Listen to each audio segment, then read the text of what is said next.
Welcome back, guys. We are now going to plot our data set along with a precise decision boundary that will separate our categorical results.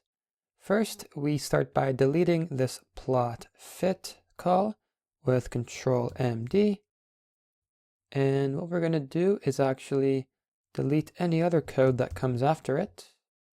And for consistency, we rename our project to Deep Neural Networks rather than Perceptron. Deep Neural Networks.ipynb.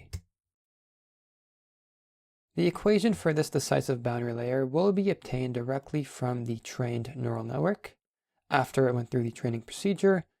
So to create this plot, we start by defining our function def plot decision boundary. And this function will only accept two arguments, our training data x and our labels y. And what we're going to do before declaring anything inside of this function is get a head start by calling this function in the second cell, plot decision boundary, passing in the appropriate arguments. All right. So this function will take these arguments, the training data and labels, and manipulate them accordingly. And ultimately, what's going to happen is, or what it's going to do is return a contour plot of the decision boundary. So what we're going to do is define a grid that properly spans our data. The process begins by defining the span of the x and y coordinates within our data set. The x span is going to be defined as 50 equally spaced points, np.linspace, between the absolute minimum, the minimum value in the array x. We will index every row in our array in the first column at index 0. I've already explained in the previous section how all the horizontal coordinates are in the first column of this array. We've already dealt with this code. Ultimately, this gives us the minimum horizontal value in the first column, the point whose value is furthest to the left of our coordinate space. We also want to take the maximum value, max, and we still want to index all the x coordinates in the first column of our array. We will index all the rows with a colon, and in the first column of index 0. Ultimately, this will give us the maximum horizontal coordinate value, the point that's furthest to the right of our graph, and this will give us the minimum horizontal coordinate value. If we actually print this, print xspan, and call our function, we obtain an array with 50 equally spaced points from our minimum horizontal coordinate to the maximum one. Similarly, we are going to define the y-span as 50 equally spaced points. Y-span is equal to np.linspace between the absolute minimum vertical coordinate of our data set, the point that's furthest down, the minimum value in the array x. Once again, we index all the rows, but this time in the second column at index 1. We've already seen in the previous section how all the vertical coordinates are in the second column of this array, index 1. And to complete our range, we'll grab the maximum vertical coordinate value in our data set, max x, once again indexing all the rows at column 1. All right. We have now successfully created two one-dimensional arrays, xspan and yspan, where one array spans the entire horizontal range of our data, and the other array spans the entire vertical range. We now define the variables xx and yy. The xx and yy variables will both hold a square two-dimensional array that is obtained from the numpy.meshGrid function. I'll explain this in just a moment, but for now, let's simply place our previously obtained coordinate space vectors, xspan and yspan. And what this function will do is it will take this vector containing 50 elements and return a two-dimensional 50 by 50 matrix. The newly added rows will be repeated copies of the original row in the xspan vector. This new matrix is then returned to the xx variable. Similarly, the function takes the yspan vector as a second argument, which you know is a 50 by 1 column vector similar to that one, and it's going to return a two-dimensional 50 by 50 matrix. This time, the newly added columns are repeated copies of the original column in the y-span vector. This new matrix is then returned to the yy variable. Alright, to better visualize what I just said, it might not have made much sense to you.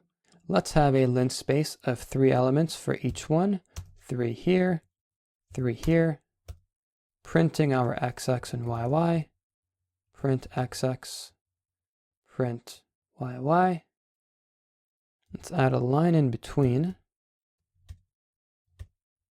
So you can clearly see that xx is a 3 by 3 array in this case, whose row are repeated copies of the original row.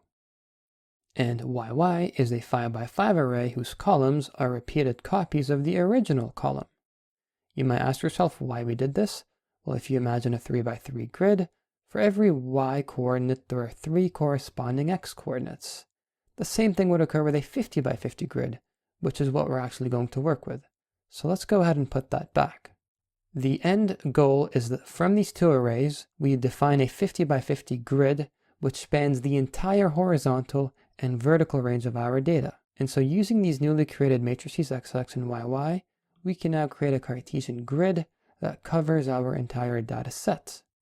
We must first flatten the xx and yy 2-dimensional arrays into 1-dimensional arrays. And we do this with xx.ravel and yy.ravel. What Ravel will simply do is make these 1-dimensional rather than 2-dimensional, such that all of these values are arranged in 1-dimensional elements rather than being structured in columns and rows. And same thing for yy. We're basically flattening them. If we print both of these arrays, xx and yy, both arrays are indeed 1-dimensional. Notice the single brackets. And the reason why we did this is, going back to the example of our 3 by 3 grid,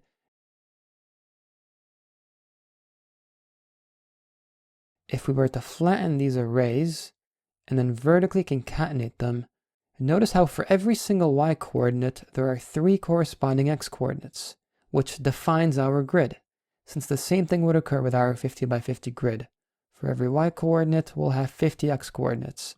So to define our grid, we have to concatenate these arrays in a column-wise arrangement, and we do this by using np.c to concatenate these flattened arrays column-wise, giving us a final 50 by 50 grid that spans across our entire dataset. Alright, enough of NumPy.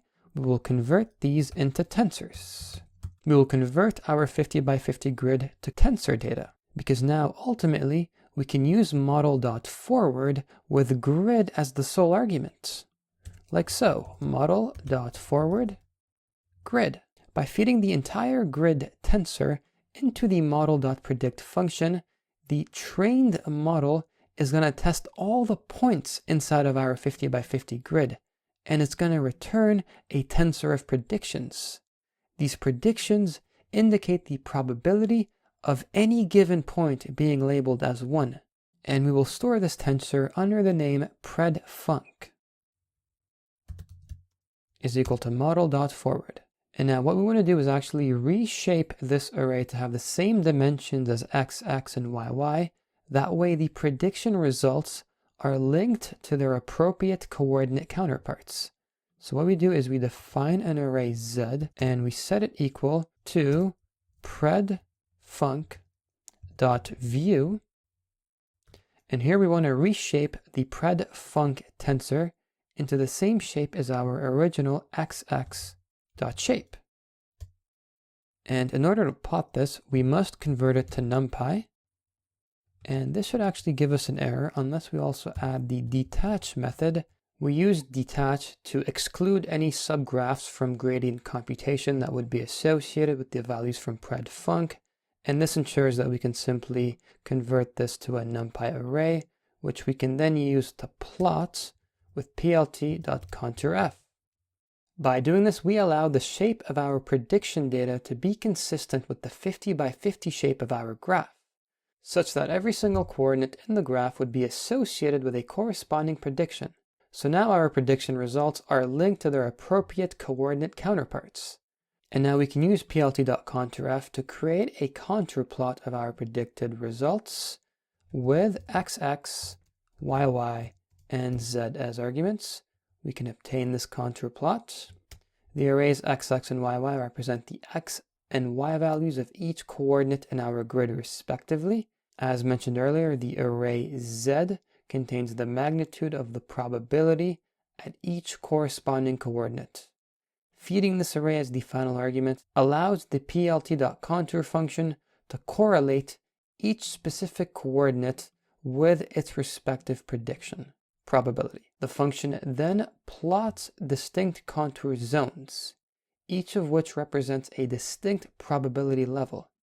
This will be explained in further detail after we see the resulting output plot. And having fully defined our function, we can now plot our decision boundary alongside our data by calling plot decision boundary, and we seem to get an error at this line of code, and that is because I made a grave mistake. Instead of arguments, these should be in brackets. All right, we should be good to go now. We will also plot our dataset to get a better visual understanding of how the decision boundary separates our labeled data. To do this, we simply call scatter plot, the function that we initialized earlier, and we should be good to go. And we can clearly see that our decision boundary contour plot effectively separates our data points into the appropriate labels. As mentioned earlier, the plt.contour function plots distinct contour zones. Each one of these contour zones represents an increased threshold of probability. The white zone at the very top over here represents the lowest probability of a point being labeled 1. This means that any point inside this white zone and beyond most likely has a predicted label approaching 0, and the probability that a point is labeled 1 increases as you go from the absolute white contour zone to the absolute dark contour zone. Any point inside the dark contour zone is most likely going to have a label approaching 1. And the further we go into the dark region, the more we're in the positive, the more we approach 1.